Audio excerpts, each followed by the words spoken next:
ini kita akan membahas 5 rahasia agar finishing lantai kita tidak gitu-gitu aja. Nah, Mas Iki, sebagai praktisi desain and build di dunia konstruksi, ya, kira-kira menurut pandangan Mas Iki, desain lantai gitu-gitu aja itu gimana sih? Nah, desain lantai yang gitu-gitu aja itu maksudnya yang pasaran, yang umum. Jadi paling banyak orang yang pakai antara misalkan rumah yang satu sama rumah yang lain itu desainnya, finishingnya itu sama. Jadi indoor gitu, atau outdoor finishingnya misalkan paving lagi misalkan. Nah gitu-gitu aja ya, orang yang paling banyak pakai yang pasaran kurang unik lah, intinya seperti umum, streamline. Iya, jadi umum lah. Hari ini kita akan membahas rahasia-rahasia supaya finishing lantainya itu enggak gitu-gitu toh. Nah, menurut Mas Iki, dari 5 rahasia yang kita mau share, rahasia pertama apa sih? Rahasia yang pertama itu coloring concrete. Coloring concrete. Kalau Anda tahu concrete itu warnanya apa? Abu-abu. Kalau di Indogrid ini warna-warni. Beton itu warna-warni, bukan cuma abu-abu. Konkretnya ini warna-warni. Kalau Anda mau warna apa? Mau warna merah, mau warna kuning, itu bisa semua diaplikasikan ke konkretnya. Caranya? Jadi itu metodenya ada 3. Metodenya 3. Itu yang pertama itu langsung dicampur ke mix betonnya. Kalau yang kedua itu di permukaan saja, biasanya ditaburkan kan. Terus yang ketiga itu pakai staining. Jadi semacam dikuaskan di atas, tapi bukan cat ya, sehingga warnanya itu lebih awet lah. Lebih awet. Betul, lebih awet. Dan Mas Iki, kira-kira project apa Mas Iki itu menjawab pertanyaan apa yang ada di industri untuk coloring concrete ini? Nah, kalau untuk proyek yang pernah kita kerjakan itu di Kidzania Surabaya. Jadi kita dapat tantangan untuk membentuk kayak logo kompas di Kidzania Surabaya. Nah, seperti yang ada di gambar ini. Nah, itu dengan adanya coloring concrete itu bisa istilahnya warnanya kecapai kok. Sekarang aku bayangin kalau misalkan seluas ini kurang lebih diameternya itu kotaknya itu ukurannya 28 atau 30 meteran. Kalau misalkan dengan motif seperti ini banyak potongan yang akan kebuang kalau kita misalkan pakai tiles. Banyak potongan yang akan kebuang kalau pakai tiles. Ya mungkin warnanya kecapai juga, cuman waste-nya tinggi. Nah, kalau pakai paving, misalkan kalau paving budget masuk nih. Tapi untuk secara warna estetika mungkin kurang. Jadi kalau pakai coloring concrete itu bisa jadi solusi untuk misalkan main warna lagi. Jadi desainnya bisa terrealisasikan karena betonnya bisa diwarna. Kalau yang pertama tadi kan warna nih. Kalau yang kedua kita bisa mainkan di teksturnya, yaitu kita punya Indogrid texturing system. Iya betul. Jadi itu texturing system ini lebih mengeksplor material pasir yang ada di dalam konkrit. Dia dinaikkan ke atas, dia supaya permukaannya jadi tidak licin. Jadi nggak licin. Jadi bertekstur gitu ya. Betul. Kira-kira project yang membutuhkan texturing system itu seperti apa Mas? Nah, seperti yang ada di gambar ini ya Bu ya. Ini memang project yang digawangi oleh Pemenat Internasional. Sudah tahu Pemenat Internasional? Pemenat Internasional. Nah, Pemenat Internasional ini adalah branding internasional di dekoratif konkrit Bu. Jadi dia semacam Indogrid tapi sifatnya lebih internasional, lebih besar. Otomatis project-project yang dikerjakan itu udah besar-besar tuh, kayak Disneyland. Albert pernah kan ke Disneyland kan. Nah, di situ itu semua lantainya itu Pemenat internasional yang mengerjakan. Nah, kalau Indogrid di Indonesia ini kebetulan Indogrid adalah representatif dari Pemenat internasional. Jadi kalau misalkan ada project Pemenat di Indonesia itu yang mengerjakan Indogrid. Jadi seperti yang ada di foto ini, itu di jogging track itu kita menggunakan sistem yang sama yang diaplikasikan Pemenat, kita juga aplikasikan di project ini. Jadi dengan teknologi internasional, betonnya itu diwarna dan diberikan tekstur. Betul. Untuk jogging track supaya tidak licin. Kalau rahasia ketiga? Rahasia ketiga itu Indogrid stamping system namanya. Stamping system. Betul, stamping system. Ini paling populer untuk teman-teman yang di sini yang bergerak di landscape atau yang mendesain outdoor lah, ini ya, taman atau pedestrian. Ini paling populer kok. Jadi cocok untuk kebanyakan dipakai untuk outdoor. Betul. Jadi kalau ini metodenya itu jadi beton basah itu sebelumnya diwarna yang diinginkan desainnya apa, terus kemudian di step bahasanya kita itu batik beton. Oh. Di stem sesuai dengan motif yang diinginkan. Oh. Seperti itu. Nah, kalau oke tadi betonnya dicat dan diwarna. Kira-kira kenapa sih kok project itu membutuhkan stamping system ini? Nah, soalnya gini Bu, misalkan kita pakai material yang misalkan batu ya, kan kita dominan kalau outdoor kan lebih banyak ke batu. Kalau pakai batu, misalkan pakai batu kobalt atau andesit bakar, itu kan kalau misalkan dari segi budget mungkin relatif kok ya, ada budget yang masuk, ada yang nggak masuk. Cuman dari estetika masuk lah ya. Cuman kalau misalkan kayak tadi kayak pave, budgetnya masuk, cuman estetika nggak masuk. Jadi dengan integrated stamping system ini kok, jadi kita menjembatani antara estetika dan budget. Jadi biar masuk juga sama satu kok. Pekerjaannya lebih cepat loh. Ada pekerjaan misalkan luas, kita bisa jauh lebih cepat daripada pemasangan batu yang satu-satu gitu. Yo, ada cerita Mas Iki, kalau project apa yang dulu nih misalnya rencananya mau pakai alternatif yang gitu-gitu aja, terus berubah menjadi stamping system. Ada loh, jadi kita sedikit bedah project di Kidzania ya. Nah di Kidzania ini juga kebetulan finishingnya awal itu pengen pakai batu kipas loh, yang bentuk kipas yang dipasang satu-satu dulu. Nah untuk mobil yang disusun untuk kipas. Ya betul, nah kayak kipas itu.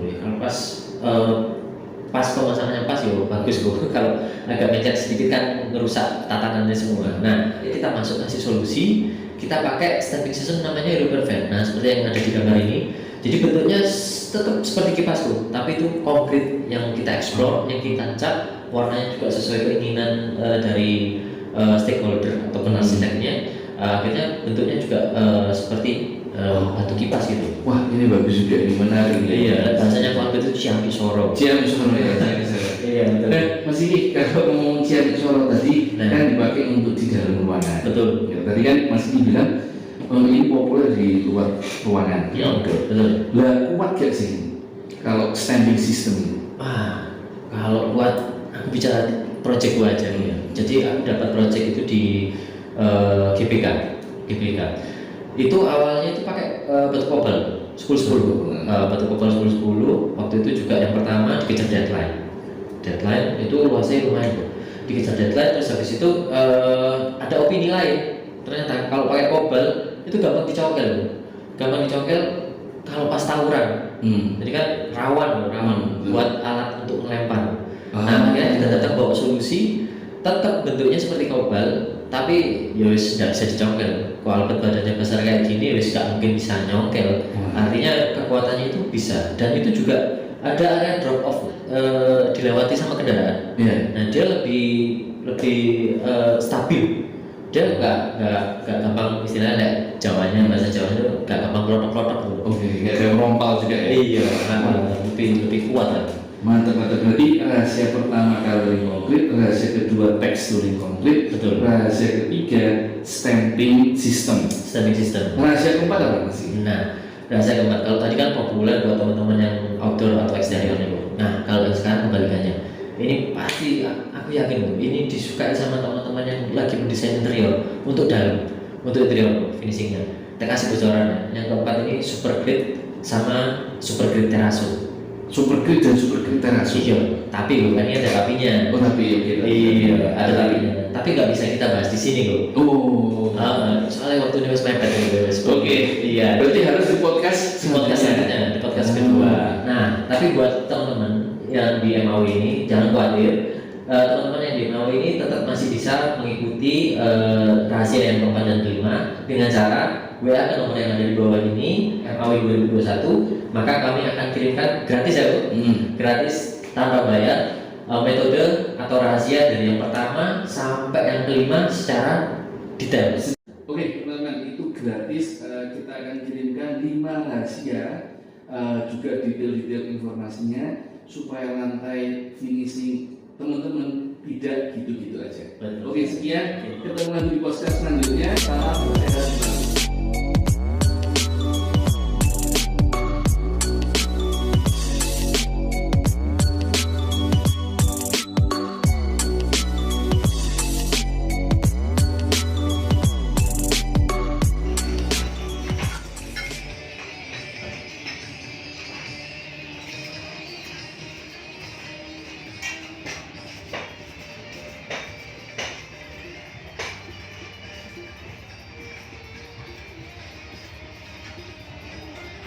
jumpa lagi dengan saya Titi Swasti dalam podcast Malang Architecture Week 2021.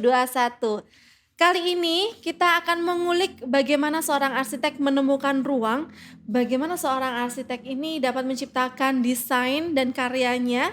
Karena hari ini kita akan kedatangan seorang arsitek muda yang merupakan anggota IAI Wilayah Malang.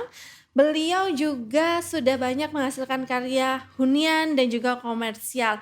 Boleh kita berikan tepuk tangan untuk Ren Meraki Arsitek. Halo. Selamat datang Randy Pradipta ST. Ya, halo Mbak Titi. Halo. Jangan panggil Mbak ya, soalnya kita seangkatan loh. Ya, jadi dulu seangkatan temen, seangkatan dulu angkatan berapa disebutin nggak nih? Rahasia kayaknya.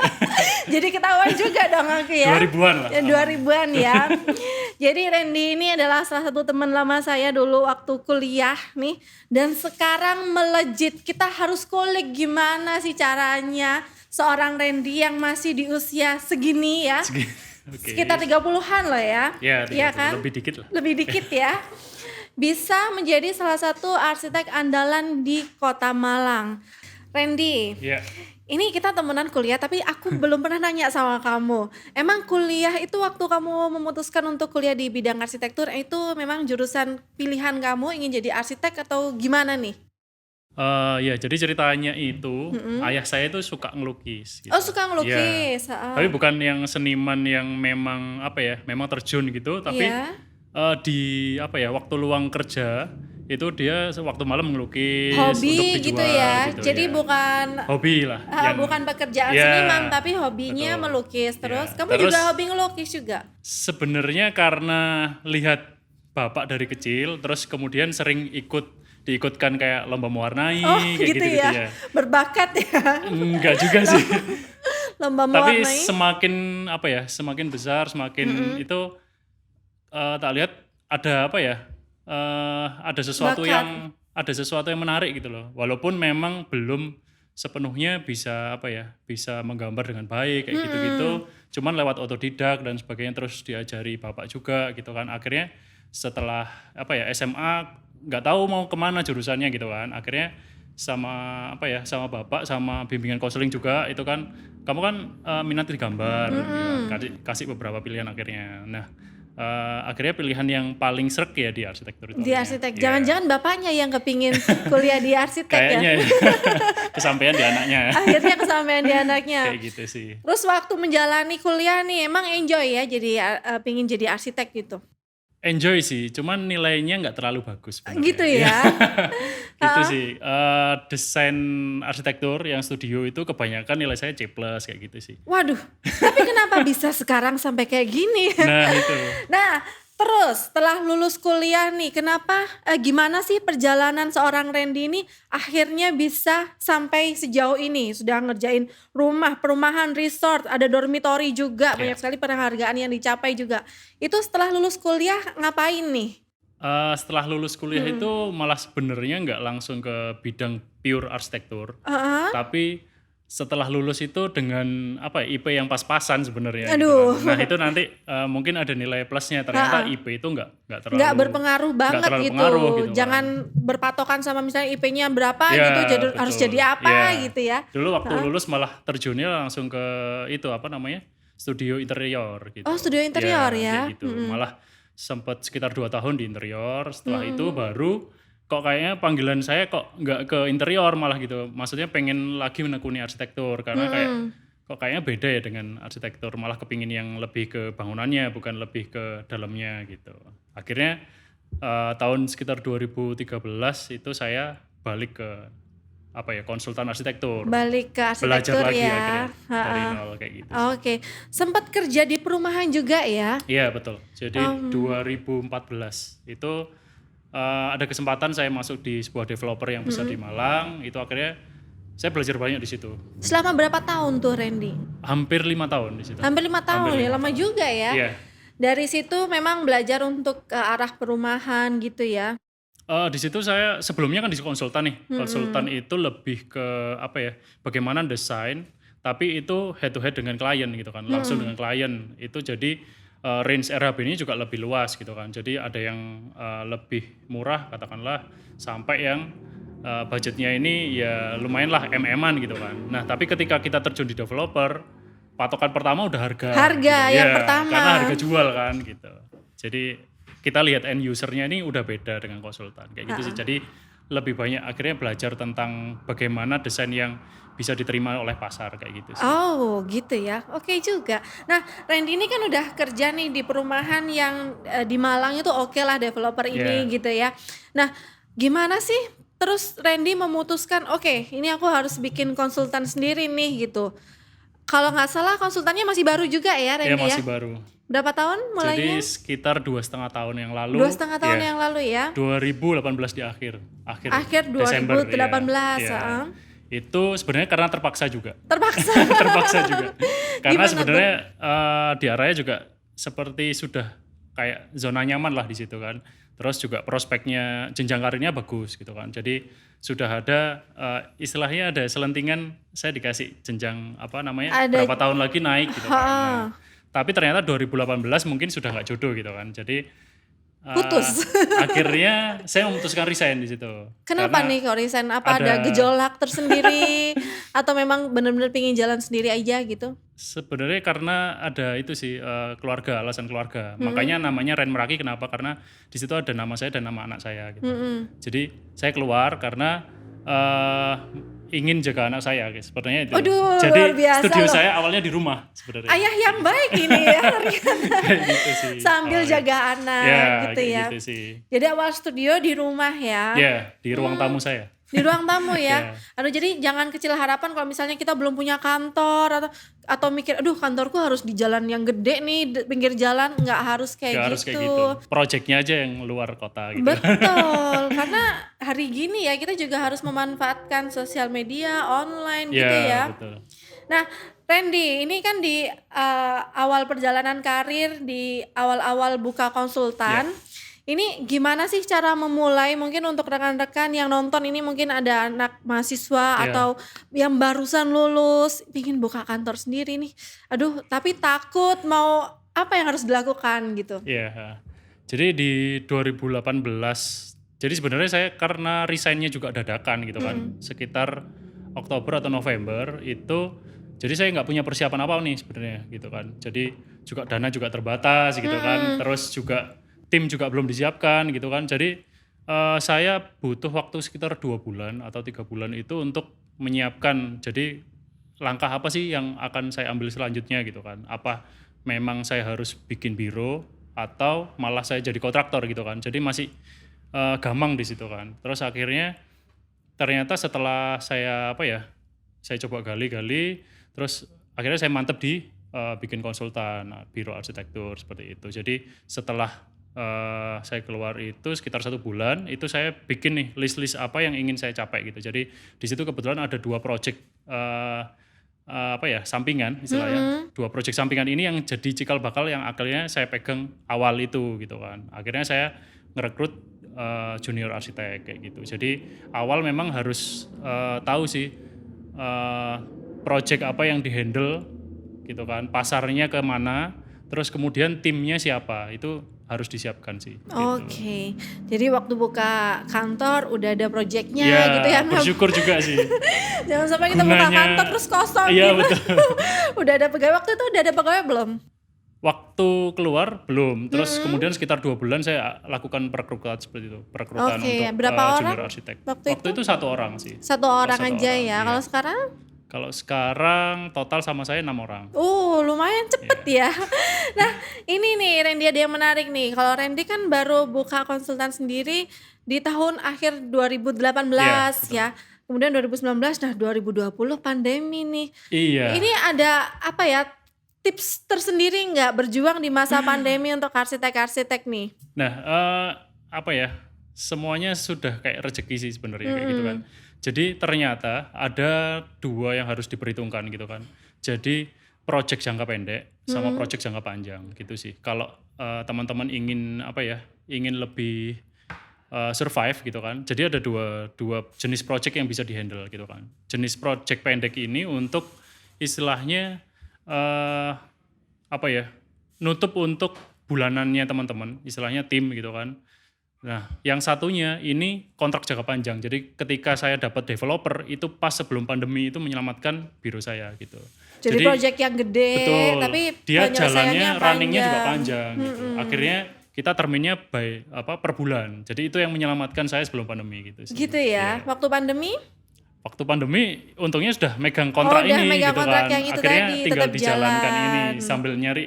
Mungkin ada 2 bulan lah yang sepi gitu kan. Ketika sudah awal bulan itu, awal pandemi. Saya lihat waktu pandemi juga masih bangun-bangun loh. Ada sebuah salon klinik kecantikan sih. Temannya Titi ya? Teman saya. Oke. Ya, itu juga masih jalan ya. Ya gitu sih. Nah, Jadi itu sebelum pandemi berarti Iya. Untuk kontraknya untuk ya. kontraknya sebelum pandemi gitu. Oke. Tapi jalannya setelah waktu pandemi itu. Oke. Nah, Randy, kalau saya lihat nih Ya. dari desainnya Randy, ini desainnya khas anak muda banget gitu, kekinian Lebih pop gitu. Cocok untuk anak-anak muda Ya. gitu yang sedang ekspansi bisnis atau bikin rumah baru gitu. Nah, ini pendekatannya Randy gimana sih, pendekatan desain menuju ke situ? Biasanya apa yang dilakukan dulu? Iya. Jadi kita harus tahu nih apa ya? Kita kan awal kasih brief nih ke klien ya. Nah, dari brief itu kita bisa nyimpulkan arah kecondongan si klien ini mau kemana gitu Sukanya kan. kayak gimana gitu ya. Jadi dari brief itu sudah jelas. Nah, dari sini itu kan ketika misalkan saya desain itu kan jadi ada istilahnya karakter tersendiri kan. Nah, saya ingin sebenarnya nggak ingin satu karakter saya terpaku di situ gitu kan. Nah, Oke. caranya gimana? Saya merekrut saya sudah punya asisten arsitek. Dia itu lebih girly, istilahnya lebih berani main di bentuk. Oke. Nah, ketika saya bentukannya lebih maskulin, industrial seperti itu, tim satu ini bisa kebalikannya. Jadi dia memberi alternatif lain di desain itu gitu. Jadi Seperti punya itu. ibaratnya 2 tim leader gitu Ya, ya, yang kayak gitu. satunya ini untuk bentuknya lebih maskulin, yang satu Ya, lebih kayak feminin gitu, gitu itu intinya. sih. Oh, gitu. Gitu. Jadi mainnya di situ. Akhirnya lebih banyak varian yang bisa diterima oleh si klien kayak gitu. Jadi Kayak bisa gitu ada sih. alternatif. Malah Jadi yang sedikit bertolak belakang kayak gitu. oh gitu, jadi rekan-rekan bisa belajar juga nih gitu. Kadang kan kita arsitek tuh kadang ada yang benar-benar sukanya style ini Iya, gitu, kayak terus gitu Akhirnya ya. terpaku kan. seperti Akhirnya terpaku, sedangkan klien pun yang datang beragam ya. kayak gitu. Akhirnya kalau Randy lebih gimana caranya kita mengikuti style kliennya Iya, kayak gitu. gimana. Tinggal diarahin dengan apa ya acuan-acuan atau ilmu yang kita dapat di arsitektur kayak gitu sih. Nah, Randy, dari berbagai karya nih, Iya. yang paling Randy suka apa nih? Yang kira-kira ada cerita di balik karya itu atau ada sesuatu lah di dalamnya, ada cerita lucu atau Ada sekitar 2 project lah yang menarik lah. Yang pertama itu yang tadi sempat disinggung itu project perumahan. Jadi project perumahan ini sebenarnya saya dapat dia itu sebenarnya pengembang perumahan saya gitu kan. Oke. Nah, pengembang perumahan saya, tapi dia akhirnya pecah sama grupnya, dia bikin perumahan sendiri gitu kan, developer sendiri. Nah, dari situ karena desainnya saya lihat kok kurang kekinian ya gitu. Iseng-iseng saya sedikit selenting-selenting lah gitu kan. Pak, ini desainnya bisa lebih bagus loh gitu kan.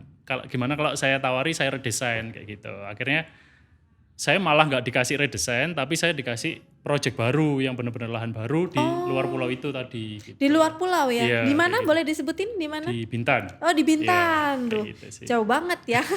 Sempat ke sana juga? Karena pandemi. Waktu Sebelumnya pandemi ini ya? udah mau ke sana, tapi karena itu pas pandemi, waktu survei itu akhirnya dibatalkan. Gitu sih. Kita cuman video call, jadi ada tim yang di sana, surveyor itu, jadi kita asistensi by online kayak gitu. Tapi tetap bisa lah ya, Ya, karena kan akhirnya bisa sekarang jalan. zaman online bisa apa aja dari Google Earth juga bisa lihat, Betul, dari tim yang di seperti sana itu. juga Sangat bisa membantu. langsung video Ya, call. kayak Berarti gitu. asistensinya by video call gitu ya. Kayak gitu. Tapi pengembangnya ada di sini juga, jadi lebih apa ya? Bisa Ada langsung 3 arah. meetingnya, bisa langsung Iya kayak gitu. Bisa langsung di mengupas sini, tapi desainnya. juga conference sama yang di sana. Oke, tadi ada 2, satu lagi yang apa? Satu lagi masa pembangunan ini. Jadi rumah dari konten kreator kayak gitu. Jadi dulu juga menarik gitu kan. Boleh disebutin nggak konten kreatornya siapa nih? Dia sebenarnya bukan selebgram atau siapa, cuman dia lebih bikin konten Instagram. Jadi dia jual-jual konten Instagram seperti itu. Jadi dia ini orang di balik layar sih sebenarnya. Oke. Bukan yang selebgram di depan gitu Oke, kan. jadi ini anggap saja Mr. X atau Yeah. Mrs. X gitu ya. Yeah. Nah, jadi ini ada satu yang menarik nih, Yeah. Randy. Karena sebagai arsitek muda juga pasarnya juga banyak anak-anak muda gitu ya. Macam-macam beragam. Macam-macam Yeah. dari yang tua sampai muda gitu Yeah, ya. betul. Nah, yang paling seru nih ada tadi sempat disinggung oleh Randy. Ini lagi ngerjain project untuk seorang konten kreator Yeah, gitu ya. betul. Nah, ini ada sesuatu yang khusus nggak? Misalnya ada cerita apa nih waktu ngerjain rumah seorang konten kreator, karena konten kreator ini pun profesi yang baru ya. Yeah. Jadi kalau misalnya kita ngerjain rumah dokter mungkin dari dulu referensinya udah ada banyak gitu. Yeah. Tapi kalau ngerjakan rumah untuk konten kreator ini referensinya dari mana? Terus kayak gimana? Harus ngerjainnya gimana nih Randy? Dia briefnya sebenarnya cuma satu. Hah? Setiap sudut dindingnya harus menarik. Kayak Aduh, ini agak susah ya. Jadi pengennya dia kan lagi bikin podcast sama YouTube channel kan. Nah, jadi setelah rumahnya jadi, pengennya setiap sudut rumahnya itu bisa dipakai untuk backgroundnya dia gitu. Waduh, ini luar biasa ya. Jadi di tangga harus bisa Instagramable Ya, gitu. kayak gitu. Di kamar mandi bisa buat untuk YouTube. Ya, betul. Gitu ya. Jadi berbagai sisi sudut ruangan Harus menarik. Harus menarik. Iya. Ini PR banget ya. Benar, jadi kita bikin ada satu tema besar gitu kan. Nah, tema besarnya ini nanti kita pecah, jadi lantai satu ini nanti walaupun tone materialnya sama, cuman penempatan sama produk furniture-nya itu yang agak lebih berbeda kayak gitu. Oke, jadi dalam satu rumah pun ada tema yang berbeda supaya Ya, waktu kayak gitu. dia shoot di bawah ini bisa kelihatan di mana Ya, gitu, nggak shoot di monoton, atas kayak gitu. bisa Ya. kelihatan beda. Kayak gitu, ya, betul. Oh, ini luar biasa ya, ini bisa digunakan buat saya juga kayaknya. Iya, Nah, betul.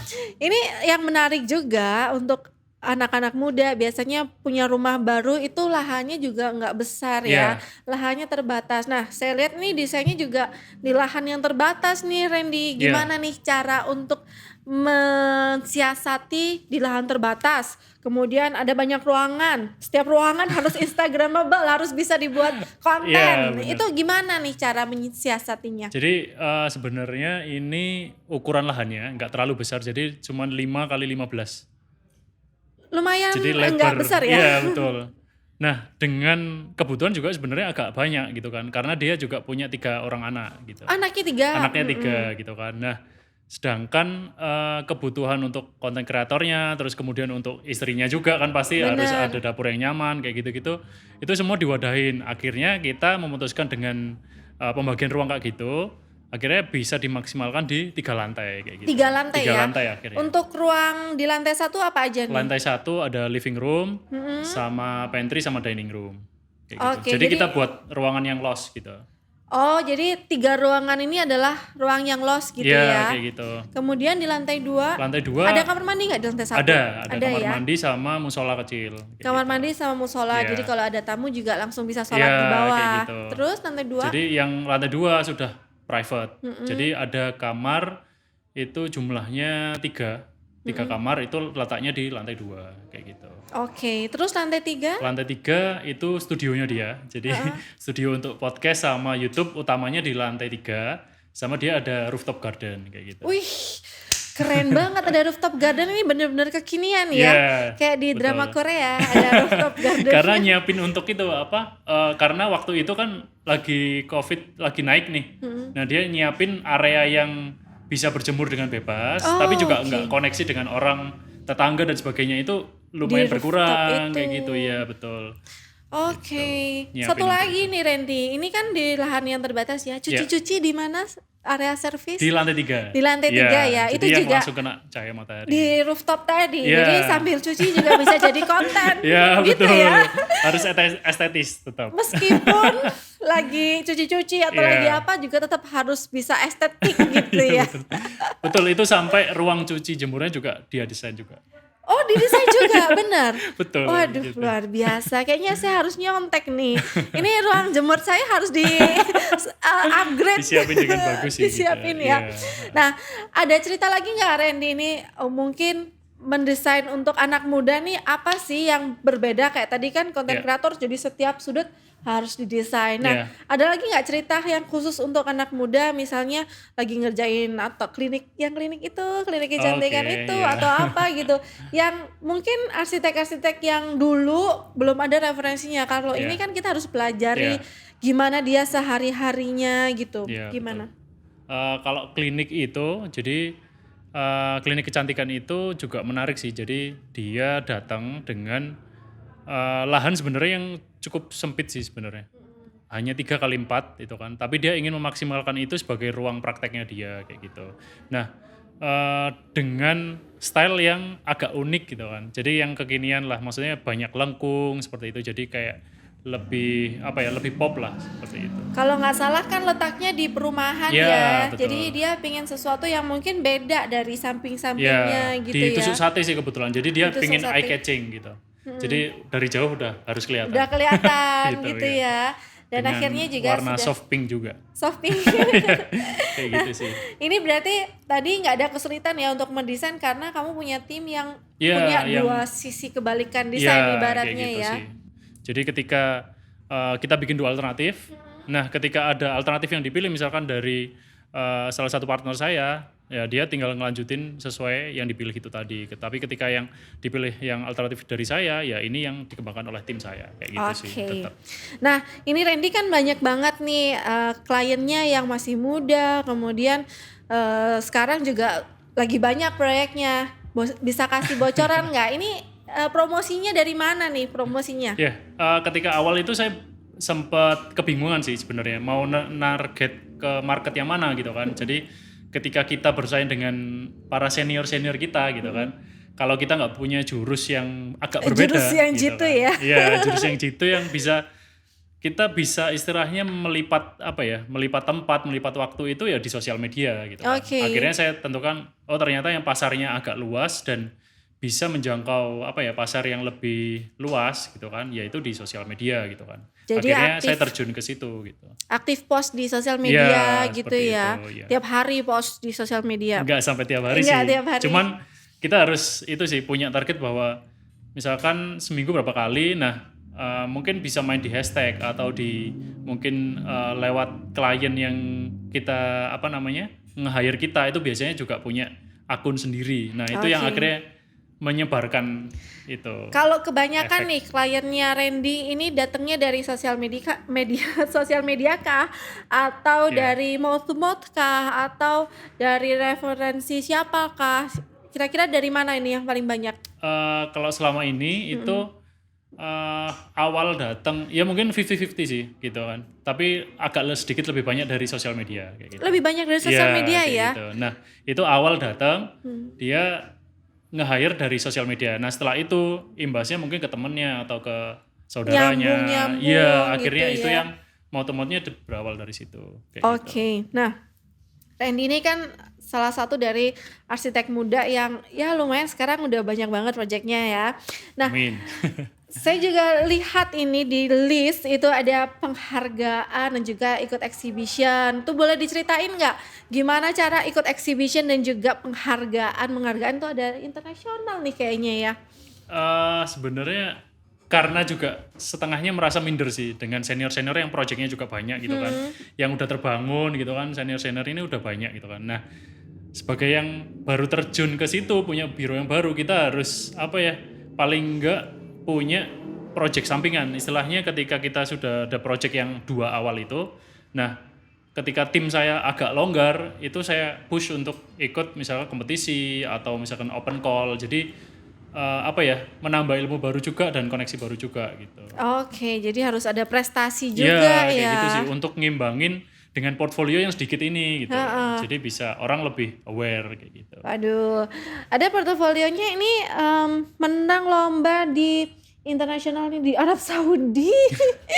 Di Arab Saudi loh. Iya. Itu gimana sih caranya bisa ikut kompetisi di Arab Saudi gitu? Gimana? Apa kita harus terbang ke sana ke Arab Saudi? Gimana sekarang nih, ini Randy? lebih gampang sih. Jadi kesempatan di online pun banyak gitu kan. Jadi misalkan teman-teman di arsitektur sekarang nggak usah jauh-jauh untuk ikut kompetisi, harus ke luar negeri dulu gitu kan. Nah sekarang bisa lewat sosial media. Jadi ada namanya salah satu web itu yang nyediain dia mempertemukan klien dari negara manapun. Di situ di outsource-kan siapa yang bisa mendesain misalkan bangunan ini, rumah tinggal, atau di situ juga ada mall dan sebagainya. Itu nah kita istilahnya bertarung di situ kayak gitu. Kita harus pinter-pinter ya cari informasi, Ya, lomba-lomba kayak gitu ya. Itu sekarang sudah sangat terbuka sih. Benar, jadi nggak menutup kemungkinan kita arsitek muda gitu dari Ya. Indonesia, bisa menang loh di Arab Saudi, keren banget. Kalau loh. jalur biasa kayaknya agak susah kan. Kalau jalur biasa agak susah karena kita harus ke Arab Saudi gitu ya. Kalau sekarang emang jalur online semuanya serba mudah kalau kita mau nyari kayak gitu, mau nyari, mau ngikutin briefnya gitu ya, benar-benar harus lihat permasalahannya apa, terus habis itu gimana solusi arsitekturalnya gitu ya. Kalau tips nih, gimana sih caranya menang di itu tadi lomba internasional kan pasti banyak ya saingannya ya. Banyak Itu banget sih biasanya. tipsnya gimana? Soalnya saya juga pernah ikut tapi nggak masuk gitu. Gimana gitu nih? ya. Jadi sebenarnya kita malah mikirnya agak sesuatu yang beda karena ketika kita sudah biasa ketika di sini project offline istilahnya, project offline kan ya briefnya seperti itu dan bentukannya seperti itu gitu kan. Nah ketika online kita kasih sesuatu yang beda gitu kan. Harus dari out of the box gitu ya. Dari sesuatu yang udah biasa kita ulik gitu kan. Oke. Jadi ya udah istilahnya kita nothing tulus aja. Jadi kita tanpa beban gitu kan.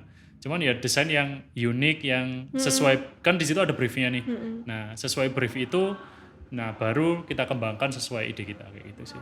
Oke, jadi bikin sesuatu yang unik gitu biar waktu jurinya lihat langsung wah ini. Bisa submit banyak juga sih. Submit banyak ya. Iya betul. Jadi ada juga banyak yang kalah juga ada kan ya. Banyak sih, banyak. Jadi jangan patah Daripada semangat. yang menang banyak yang kalah sih sebenarnya.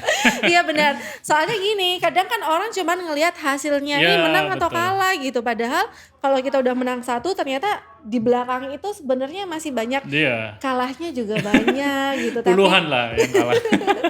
Tapi itu jangan sampai berhenti di situ. Akhirnya kamu bisa menang di situ. Harus kayak push. aku nih ngerjain satu kali terus kalah ya udah terus nggak ngerjain lagi. Makanya nggak bisa. Karena juga butuh effort waktu sih sebenarnya. Dari situ kan juga outputnya juga banyak sebenarnya gitu kan. Ya itu yang memang kalau nggak kita sempetin untuk ngerjain itu ya pasti nggak akan pernah sempet ke handle kayak gitu. Benar, harus tekun dan konsisten ya nggak sih? Luar biasa banget nih. Nah terus nih saya juga lihat nih di kurikulum vitae kamu kalau kamu nih suka banget collabs. Gimana tuh kamu collabs dengan siapa atau collabs dengan apa nih?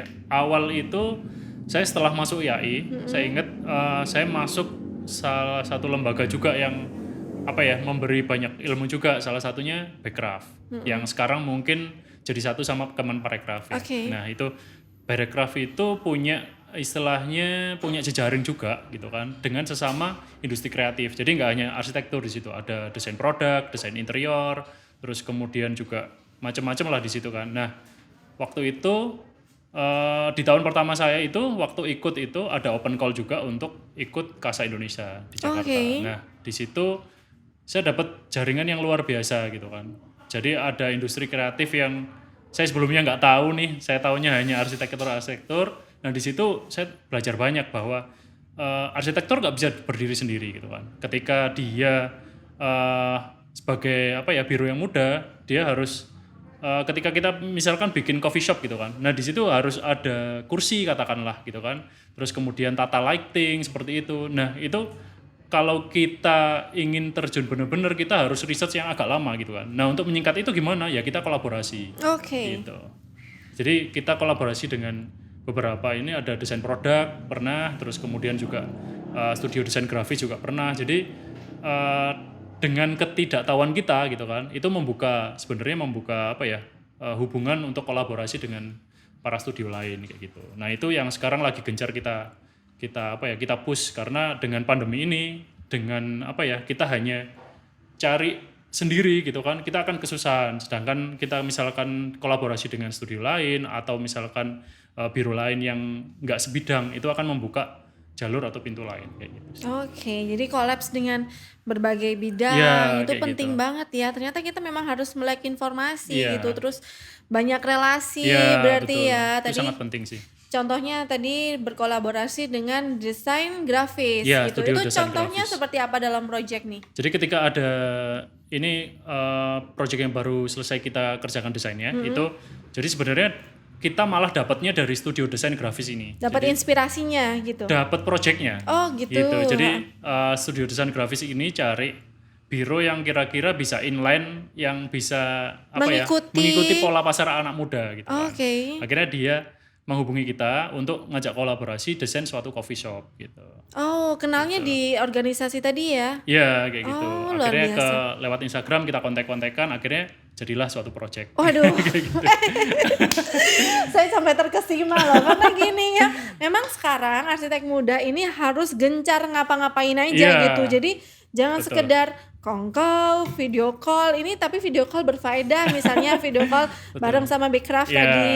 Jadi punya link gitu kan. Iya. Kadang juga klien itu nggak datang langsung ke arsitek, Iya, betul ya? betul. Jadi klien tuh mungkin jalan. datangnya mungkin ke desain grafis dulu. Iya. Ternyata dari desain grafis, ada nih teman gue nih, Iya. Randy, cie. Randy ini pasti bisa ngikutin gaya Iya klien kayak gitu sih gitu. biasanya. Jadi Waduh. apa ya? Sekarang trennya memang berubah sih. Jadi ketika kita head to head klien dengan langsung misalkan katakanlah arsitek Dengan atau klien, biro arsitektur, itu kesempatan apa ya? Pandemi sekarang kan agak susah nih gitu kan. Iya, Gitu. Jadi ketika dia misalkan wah aku pengen bikin logo dulu deh gitu kan. Ketika dia ke studio desain grafis pasti setelah ada obrolan panjang gitu kan. Nah, kok kayaknya perlu ya desain arsitek atau desain interior bahkan gitu kan. Akhirnya mereka pasti dengan circle-nya dia akan merekom yang bisa fit in dengan project itu gitu. Oh, jadi berawal dari logo, kemudian Kongko juga sih sebenarnya. terus Kongko berfaedah. kongko gitu ya. Jadi kongko jangan ngegosip aja. Iya, betul. Jadi tadi ngomongin logo, terus dari logo ini bagusnya dijadiin bangunan nih. Gitu. Terus akhirnya Gitu. Randy lah, gitu Kayak ya. gitu, iya, betul. Ya, itu jadi memang benar-benar kita harus highlight bahwa arsitek muda itu harus open mind, open relation Iya, untuk betul. masyarakat lain, Iya. masyarakat luas gitu maksudnya ya, dari berbagai bidang. Karena kolaborasi tadi dengan berbagai Iya. bidang itu sangat bermanfaat Iya, gitu ya. Nah, ada nggak Randy tantangan atau kesulitan tersendiri nih dalam Randy berprofesi sebagai arsitek nih? Ya, sebagai biro yang baru itu tantangannya itu sebenarnya sebelum kita masuk asosiasi gitu. Nah, ketika untungnya saya dapat teman-teman yang baik gitu kan. Akhirnya menyarankan saya untuk masuk asosiasi. Nah, ternyata di salah satu asosiasinya yaitu YAI ini. Nah, ternyata dengan berasosiasi kita membuka punya jalur-jalur lain yang kita mampu belajar ke senior, kita bisa dapat literatur untuk bahan-bahan terbaru gitu. Semuanya itu ternyata ada di asosiasi gitu. Lebih terbuka Iya, ya kayak untuk gitu. pembelajaran Ya, lagi. kayak gitu. Boleh dong tepuk tangan untuk YAI Malang. Wih. Ya, jadi seperti ini juga kita sharing-sharing di YAI Malang. Juga kita membuka inspirasi Iya, untuk rekan-rekan yang lainnya juga. Jangan pernah takut sih untuk gabung ke asosiasi. Oh iya dong, Sangat jangan terbuka. takut. Untuk arsitek di Malang jangan lupa untuk gabung ya Iya, di YAI betul. Malang ya. Nah, Randy, ini saya juga lihat kamu aktif juga di bidang sosial nih. Ada project yang di bidang sosial iya, kayaknya iya ya. betul. Jadi teman-teman desainer juga itu ada beberapa project yang dia sifatnya sosial gitu kan, sosial dan keagamaan. Jadi ada dua asosiasi atau himpunan lah katakanlah yang skala nggak terlalu besar. Itu dia ada di keagamaan sama sosial. Nah, ini salah satunya ada di Malang. Itu dia mendesain atau meredesain untuk katakanlah kayak musola, kayak gitu, panti asuhan. Jadi dia terjunnya ke agamaan. Dan satu lagi ada dia khusus bedah rumah. Jadi ketika di daerah Lumajang, jadi ketika ada rumah yang kurang layak, itu saya bisa bantu desain dengan katakanlah dia cuman nominalnya itu cuman antara 5 sampai 10 juta gitu kan. Nah, dengan budget yang segitu gitu kan, kita harus tahu pakai bahan apa sih yang bisa dengan sekian tapi dia bisa istilahnya menggunakan rumahnya dengan lebih layak kayak gitu. Ih, tantangan tersendiri Iya, ya kayaknya sangat ya. berat sih itu. Jadi kamu budget 5 juta nih bangunannya misalnya udah mau ambruk tapi Iya, kamu harus kayak benar-benar gitu ya. bisa Iya, ngeredesain. seperti Wah, itu luar sih. biasa banget Jadi sih. punya apa ya? Tambahan ilmu juga sih di kita bagaimana memanage dengan dana yang sangat terbatas itu kan, tapi dia bisa menggunakan atau menghuni rumahnya dengan lebih nyaman kayak gitu. Itu juga lumayan PR lah buat kita. Kayak Ya, gitu tapi sih. dari situ kita memang lebih belajar ya bagaimana biaya ini juga bukan sesuatu yang sepele Betul, gitu ya. iya. Jadi dengan biaya yang minim tadi Iya. kita bisa membuat sesuatu yang nyaman Iya, untuk betul. penghuninya. Nah, Randy, ini kan banyak nih arsitek muda yang nonton atau mahasiswa-mahasiswi yang baru aja lulus Iya. kuliah bingung buta arah mau kemana. Ada nggak tips khusus supaya dalam misalnya buka kantor tahun ini 3 tahun lagi udah kayak Ren Meraki arsitek nih, apa nih tipsnya? Sebenarnya kita harus tahu sih passion kita apa gitu kan. Mau terjun kemana nih gitu kan. Walaupun dari arsitektur itu kan di situ ada mata kuliah yang banyak juga gitu kan. Bisa terjun ke interior gitu kan. Terus sekarang ada fotografer arsitektur juga. Fotografi arsitektur ya. Iya, bagi teman-teman yang apa ya Suka dari kuliah fotografi. sudah menggeluti tertarik di dunia fotografi itu bisa terjun ke sana juga gitu kan. Nah, Dan menariknya model-model kayak gitu juga menghasilkan iya, betul. banyak juga. Jadi Iya. arsitek itu bukan melulu membangun Nah, ya. iya betul juga. Lanjut, Terus Ada lagi? kemudian sekarang ada visualisasi. Jadi visualisasi. dia khusus menghasilkan animasi atau image yang menunjang desain dari arsitek. Untuk itu juga 3 ada. dimensi Iya, aja berarti kayak ya, gitu. Itu khusus. studio itu yang sudah profesional juga ada dan peluangnya sangat sangat besar juga kayak gitu. Jadi sebenarnya turunan dari arsitektur pun banyak. Nggak hanya dia harus jadi Arsitek. konsultan arsitek ataupun kontraktor, tapi turunannya itu jauh lebih banyak sekarang ini. Dan itu sekarang lebih dihargai secara profesional. Oh, luar biasa ya. Jadi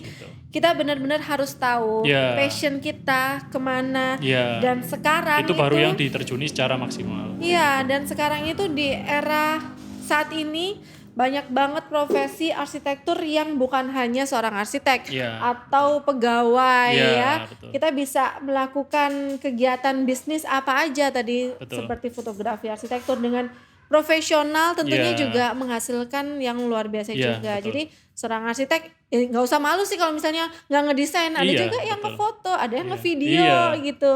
Dan itu akhirnya kan jadi satu kolaborasi gitu kan. Kolaborasi Iya, ya. dengan kemampuan yang dia maksimal di situ, push di situ ya bisa jadi maksimal kan. Ih, super sekali, tepuk tangan lagi dong. Ya, ini memang ilmu yang keren banget karena kolaborasi ini memang saat ini udah banyak digencar-gencarkan juga ya Iya, sama betul. berbagai pengusaha karena sekarang kita nggak bisa dong berjuang sendiri Iya, ya. betul. Banyak juga pengusaha yang udah sukses gede gitu akhirnya collab dengan pengusaha lain Iya. supaya bisa mendapatkan hasil yang maksimal Iya, juga. Salah satunya juga arsitek bisa kolaps dengan berbagai bidang. Nah, kemudian quote spesial nih untuk Malang Architecture Week 2021. Apa Iya. nih quote spesialnya? Jadi sebenarnya sebagai manusia itu kita juga nggak bisa berdiri sendiri gitu kan. Nah, bagaimana juga sebagai biro arsitektur gitu kan, kita nggak bisa berdiri sendiri. Kita butuh kolaborasi. Jadi kolaborasi saat ini adalah sebuah solusi bagi saya. Kolaborasi adalah sebuah solusi. Jadi ingat itu ya teman-teman. Jangan lupa untuk kolaborasi, jangan malu untuk kolaborasi dengan bidang-bidang lain karena itu adalah solusi. Terima kasih Terima banyak kasih, Randy terima kasih. atas hadirnya di sini. Moga-moga Terima nanti kasih. kita bisa ngobrol-ngobrol lagi ya. Iya. Nanti aku diajak kongko bareng Backcraft dong. Oke. Oke deh. Siap. Thank you Randy dan semuanya. Terima kasih udah nonton kita di sini podcast di Malang Architecture Week 2021. Tapi nanti malam jangan lupa saksikan Zoom karena kita ada live talk show bersama dengan arsitek-arsitek Malang yang sudah go nasional. Semuanya jangan lupa juga untuk mengikuti rangkaian acara Malang Architecture Week 2021. Ada pameran 50 karya arsitek anggota IAI wilayah Malang yang ada di virtual room. Jadi kalian bisa langsung masuk ke virtual roomnya. Dan juga ada seminar serta pameran buku dan juga pameran material. Selama rangkaian acara Malang Arsitektur Week ini juga kita ada podcast bersama 6 arsitek dari IAI wilayah Malang. Oke, kalau gitu saya Titi Swasti pamit, semoga kita bisa jumpa lagi di lain kesempatan. Bye bye.